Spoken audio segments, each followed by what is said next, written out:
जय हिंद प्यारे साथियों, स्वागत है आप सभी का उत्कर्ष एकेडमी खिलचीपुर के ऑनलाइन प्लेटफॉर्म में। सीआरपीएफ ट्रेड्समैन एग्जाम 2023 के लिए मैथ के वेरी मोस्ट इम्पोर्टेंट क्वेश्चन इस वीडियो में हम लोग डिस्कस करने वाले हैं। प्यारे साथियों, ये सारे क्वेश्चन प्रीवियस ईयर प्रश्न पत्र पर आधारित हैं, इसलिए एक भी क्वेश्चन को बिना स्किप किए पूरे वीडियो को ध्यानपूर्वक आप लोगों को देखना है। यदि आप चैनल पर पहली बार आए तो चैनल को सब्सक्राइब कर ले, जिससे आपको सभी वीडियो का नोटिफिकेशन मिल पाएगा। इस प्रकार के वीडियो का हमारा आज 19वां पार्ट है। इससे पहले हम लोग 18 पार्ट डिस्कस कर चुके। यदि आप लोगों ने वो नहीं देखे तो उन्हें भी आप जरूर देख लें। एग्जाम के अंदर इसी प्रकार के क्वेश्चन आपको देखने को मिलेंगे। आज का पहला क्वेश्चन है, एक पार्टी में शामिल महिलाओं और पुरुषों में 3:2 का अनुपात था। जब 20 और पुरुष शामिल हो गए तो अनुपात उल्टा हो गया। पार्टी में शामिल महिलाओं की संख्या क्या थी? मतलब क्वेश्चन में हमें क्या दिया है, एक तो महिला और अनुपात, एक पुरुष हमें रेशो में बताया है। तो महिलाओं का रेशो हमें 3 बताया और पुरुषों का रेशो हमें 2 बताया। तो हम क्या करेंगे, माना कि जो महिलाएं थी वो 3x थी और पुरुष जो थे वो 2x थे। तो अब क्या करना होगा आप लोगों को, 3x बटे में 2x को लिखा। तो यहाँ पर क्वेश्चन में ये बोला कि 20 और पुरुष शामिल हो गए, तो पुरुषों का रेशो हमने 2x माना, इसमें 20 पुरुष शामिल हो गए तो 20 और जोड़ देंगे। अगर यहाँ पर नया रेशो देखें तो उल्टा रेशो हो गया, मतलब 3:2 से जो नया रेशो बना इनका 2:3 बना। अब क्या करो, बराबर में आपको लिख देना है 2:3 यानी 2/3।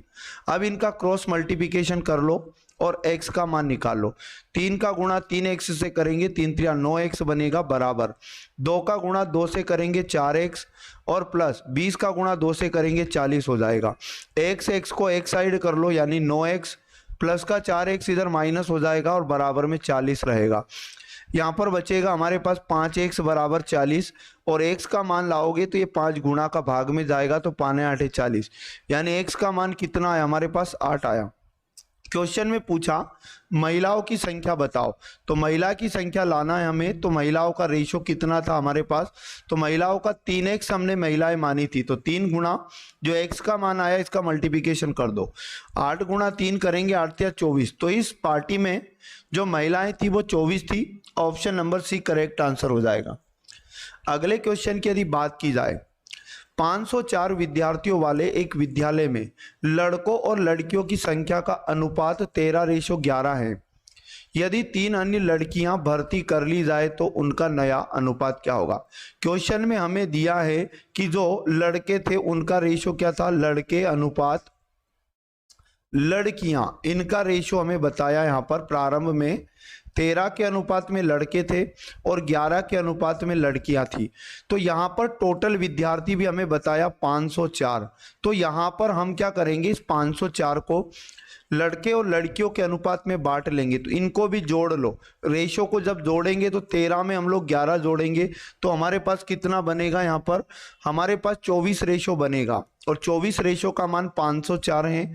एक रेशो का मान लाने के लिए क्या करो, 504 को 24 का भाग लगा दो। 24 को इससे काटेंगे, 24 दूनी 48, 2 बचा, 24 से कम 24, मतलब यहाँ एक रेशो का मान 21 आया। अब क्या करना होगा, जो लड़के थे उनको भी बांट लो। लड़के कितने रेशो थे, तो आप कहोगे 13 रेशो थे, तो 13 गुणा हम एक रेशो का मान का गुणा करेंगे तो लड़कों की संख्या आ जाएगी। तो यहाँ पर 21 गुणा 13 जब आप करोगे तो 273 लड़के हो जाएंगे। क्वेश्चन में बोला कि जो लड़कियां थी लड़कियों की संख्या भी अपन निकाल लेंगे। 11 के रेशो में लड़कियां थी, जो एक रेशो का मान आया 21 का गुणा 11 से करेंगे तो लड़की आ जाएगी 231। क्वेश्चन में ये बोला गया कि 3 अन्य लड़कियां शामिल कर ली जाए, तो लड़कियों में 3 जोड़ दो।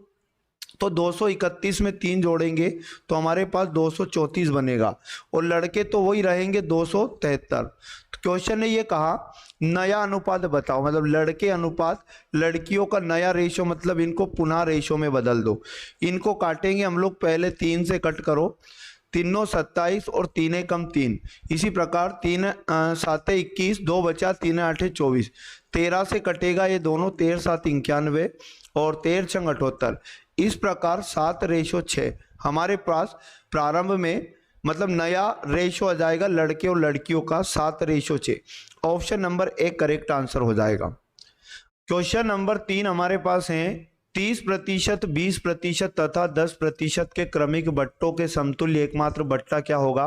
तो जब कभी आपको एग्जाम के अंदर 2 बट्टे 3 बट्टे दिए जाए और उनके समतुल्य एकमात्र बट्टा पूछा जाए तो सबसे पहले आप वस्तु का अंकित मूल्य मान लो, क्योंकि बट्टा हमेशा अंकित मूल्य पर दिया जाता है, मतलब एमआरपी पर। अगर वस्तु का एमआरपी 100 रुपया था तो आप क्या बना लो, अब सेलिंग प्राइस बना लो।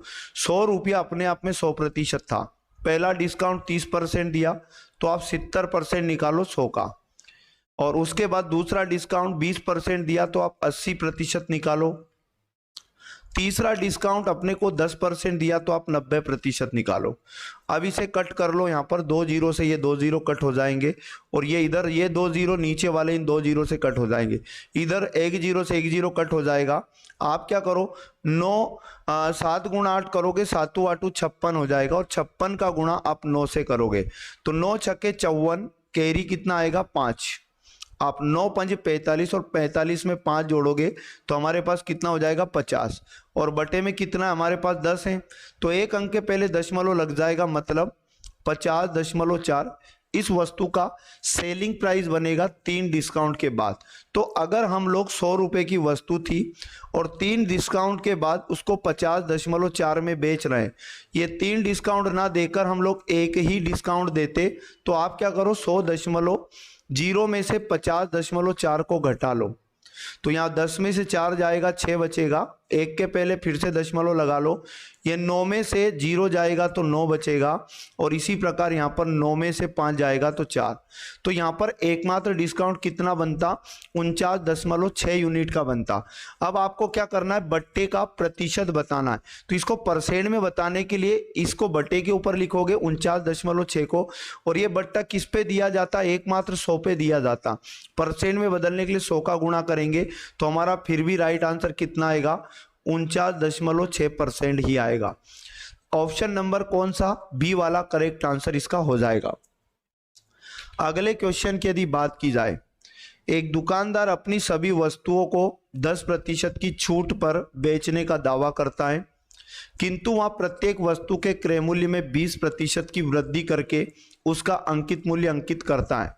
प्रत्येक वस्तु पर उसका लाभ क्या होगा। तो देखो यहाँ पर सबसे पहले क्या कर रहा है, वस्तु का आप क्रय मूल्य मान लो, माना कि वस्तु का जो क्रय मूल्य था 100 यूनिट था ऐसा समझो, फिर यह कह रहा है कि 20% की वृद्धि करके उसका मूल्य अंकित करता है। मतलब यहाँ पर क्या करो, आप उसका अंकित मूल्य बना लो, उस वस्तु का जो अंकित मूल्य आएगा क्रय मूल्य से 20% ज्यादा, तो 100 रुपया क्रय मूल्य था, 20% ज्यादा मतलब 120 यूनिट अंकित मूल्य का अनुपात बनेगा। क्वेश्चन ने बोला 10% की छूट दे रहा है, अब 10% की छूट किस पे देगा, वो अंकित मूल्य पर छूट हमेशा दी जाती है। तो यहां पर वस्तु का विक्रय मूल्य बना लो, तो विक्रय मूल्य कितना बनेगा 120, अपने आप में 100% था, 10% की छूट देगा इस पर तो 120 का 90% निकालो। 2 जीरो से ये 2 जीरो काटोगे तो आपके पास 12 गुणा 9 करने पर 108 प्राप्त होगा। अब यहां पर देखो उस वस्तु का क्रय मूल्य कितना था, क्रय मूल्य 100 रुपया माना था, अंकित मूल्य 20% अधिक अंकित करके 10% डिस्काउंट दे रहा है, तो वस्तु का विक्रय मूल्य कितना बन रहा है यहाँ पर, तो हम जानते हैं कि विक्रय मूल्य 108 यूनिट बन रहा है, तो उसका लाभ कितने यूनिट हैं, तो 8 यूनिट। बट लाभ का प्रतिशत निकालने के लिए भी हमें क्या करना पड़ेगा, लाभ बटे क्रय मूल्य करना पड़ेगा। तो लाभ बटे क्रय मूल्य कितना है 100 और गुणा 100 करेंगे तो भी हमारे पास लाभ का प्रतिशत 8% ही होगा। 8% हमें ऑप्शन नंबर बी में करेक्ट आंसर दिया है।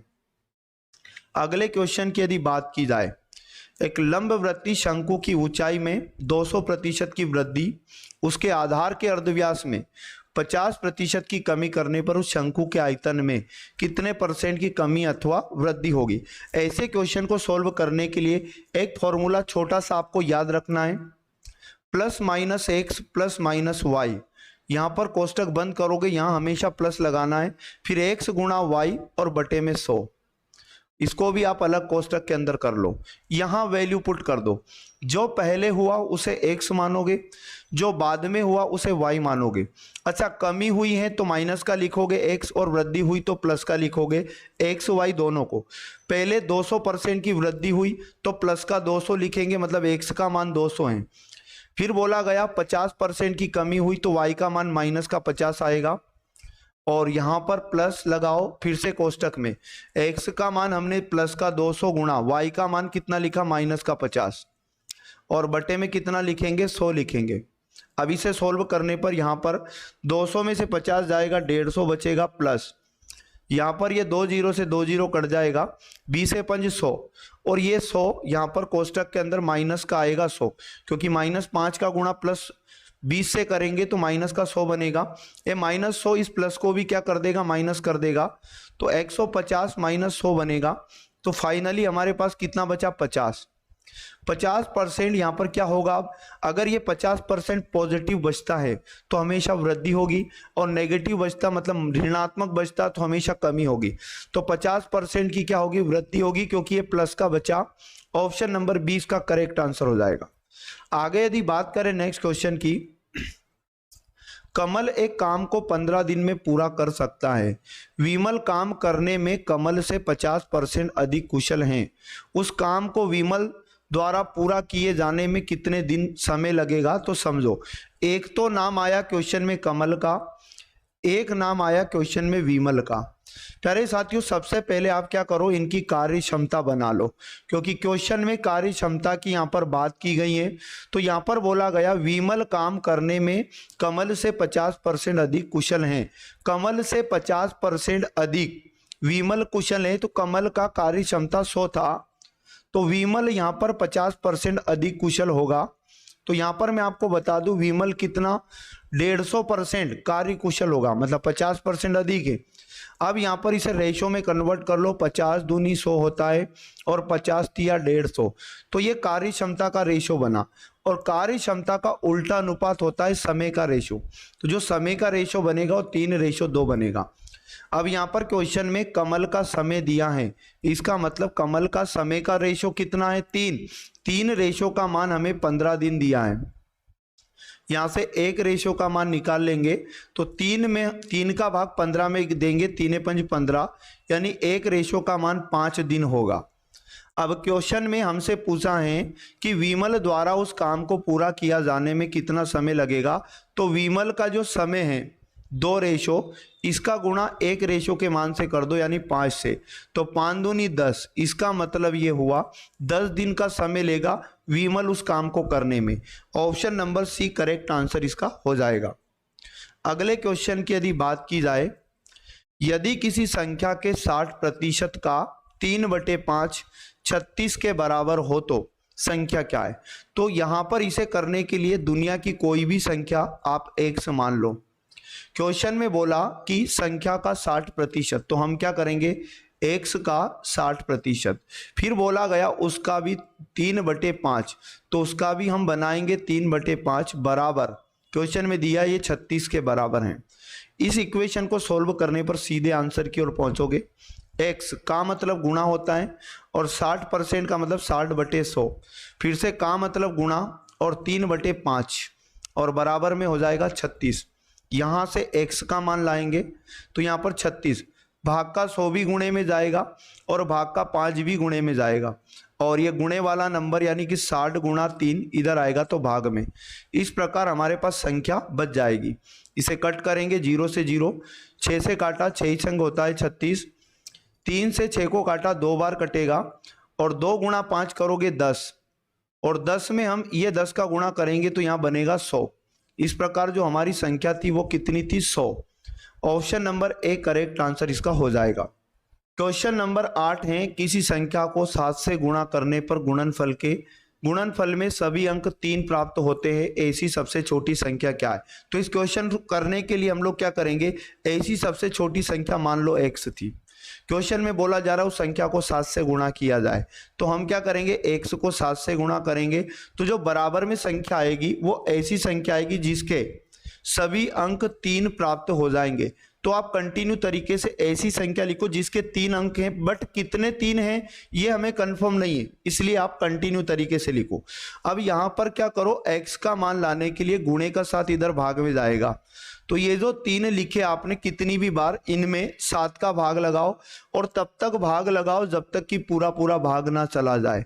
7 का भाग सबसे पहले 33 में लगाएंगे, तो 7 या 21, 7 चुको 28, 7 5 35, 7 चुको 28। अब 33 में से 28 यदि चला जाएगा तो हमारे पास 5 बचेगा, बट आगे अंक कितना है 3, तो 53 बनेगा। अब 7 7 कितना 49। अब यहाँ पर फिर से कितना बचा 4, आगे फिर से कंटिन्यू अंक 3 है, 43 बनेगा और 43 में 7 का भाग देंगे, 7 छंग 42। अब कितना बचा, 1 बचा, कंटिन्यू 3 है अंक, 13 हो गया, 7 एकम 7, अब कितना बचा 6 बचेगा, आगे अंक 3 रहेगा, 63 बनेगा, 7 9 में 63, यानी x का मान कितना आया 47619। ऑप्शन नंबर सी में आपको दिखाई दे रहा है, तो वो संख्या 47619 हो जाएगी। अगले क्वेश्चन की यदि बात की जाए, 5 संख्याओं ABCDE का औसत 150 है। पहली 3 संख्याओं ABC का औसत बताया 130, तो अंतिम 2 संख्या D और E का औसत क्या होगा, तो समझना है। ABCDE आप जानते हैं औसत, औसत क्या होता है, आंकड़ों का योग बटे आंकड़ों की संख्या, तो ये तो दिया है, तो हम क्या करेंगे, आंकड़ों का योग का फॉर्मूला लगाएंगे, आंकड़ों का योग। तो योग लाने के लिए क्या करो, औसत में आंकड़ों की संख्या का गुणा करोगे तो योग आ जाएगा। तो यहां पर हमें क्या करना होगा, योग लाना होगा ABCDE का योग, तो A plus B plus C plus D plus E, इसका योग लाने के लिए क्या करोगे आप, 150 में औसत है, इसमें आप गुणा कर दो किसका, 5 का, क्योंकि ये 5 डेटा है, तो यहाँ 15 5 75, यानी कि 750 योग आएगा। क्वेश्चन में ये बोला पहली 3 का औसत भी बताया, मतलब पहली 3 क्या हो जाएगी, A plus B plus C, इन तीनों का भी योग निकाल लो, क्योंकि इनका औसत दिया 130। 130 का गुणा हम 3 से करेंगे, क्योंकि ये 3 डेटा है, 13 39, यानी 390 इनका योग हो जाएगा। अब यहाँ पर D और E का औसत पूछा है, तो आप क्या करो, ABCDE में से ABC को घटाया, तो हमारे पास क्या बचेगा, D प्लस E का योग बच जाएगा। तो आप इधर क्या करो, 750 में से 390 को घटा दो, तो यहाँ पर 0, 15 में से 9 गया 6 बचेगा, और 6 में से 3 गया तो 3 बचेगा, 360। D और E का योग बचा, लेकिन योग हमारे पास आ चुका है, क्वेश्चन ने पूछा औसत बताओ। तो औसत लाने के लिए क्या किया जाता है, आंकड़ों के योग में आंकड़ों की संख्या का भाग लगाया जाता है। तो यहाँ 360 में हम आंकड़ों की संख्या 2 है, इस योग में 2 का भाग लगाएंगे तो औसत आ जाएगा, 2 एकम 2, 1 बचा, 2 8 16, 180। 180 D और E का औसत बनेगा, ऑप्शन नंबर 2 करेक्ट आंसर हो जाएगा। अगले क्वेश्चन की यदि बात की जाए, मैंने एक बिल की कुल राशि के 3/5 भाग का भुगतान कर दिया, यदि बिल की राशि में से 400 बकाया रह गए हो तो बिल की कुल राशि कितनी थी। इस क्वेश्चन को करने के लिए जो आपको 3/5 दिया, इस 3/5 में जो बटे वाला मान है, इसे बिल की कुल राशि का अनुपात समझो, मतलब 5 था। क्वेश्चन ने बोला कि भुगतान कर दिया, मतलब जो भुगतान हो गया उसका जो अनुपात बनेगा वो बटे के ऊपर वाला नंबर, यानी कि 3 अब शेष बिल जो बचा भुगतान करने के लिए, 5 टोटल बिल था, 3 का भुगतान हो गया, तो कितना बचा, 2 और शेष बचा। क्वेश्चन में क्या दिया है, 400 रुपया बकाया रह गया, तो शेष कितना अनुपात रह गया, 2। इसका मतलब 2 का मान 400 बताया गया क्वेश्चन में। 1 का मान लेके आओ, तो 400 में हम 2 का भाग लगाएंगे, तो ये 200 बार कट जाएगा। अब 1 का मान हमारे पास 200 आया। बिल की कुल राशि लाने के लिए 1 के मान का गुणा आपको 5 से कर लेना है, तो आपके पास बिल की कुल राशि निकल कर आ जाएगी। तो बिल की कुल राशि 5 थी और 1 का मान 200 आया, तो यहाँ पर 2 5 10, यानी कि 1000 रुपया बिल की कुल राशि हो जाएगी। Option number D correct answer इसका हो जाएगा। तो प्यारे साथियों, ये था हमारा top very most important 20 question math के, जो बिल्कुल एग्जाम वाले पेपर पर आधारित है। इतना ही पढ़ो, रेगुलर मैथ की क्लास जरूर लिया करें। यकीन मानिएगा इन क्वेश्चन से बाहर आपको देखने को नहीं मिलेंगे, ऐसे ही क्वेश्चन एग्जाम में आपको मिलेंगे। यदि वीडियो अच्छा लगा तो वीडियो को लाइक करें, शेयर करें और अपने सभी दोस्तों तक इस वीडियो को पहुंचाएं। चैनल पर पहली बार आए तो चैनल को सब्सक्राइब कर ले, जिससे आपको सभी क्लास का नोटिफिकेशन मिल पाएगा। मिलेंगे पुनः नेक्स्ट वीडियो में, तब तक पढ़ते रहिएगा। जय हिंद, जय भारत, भारत माता की जय।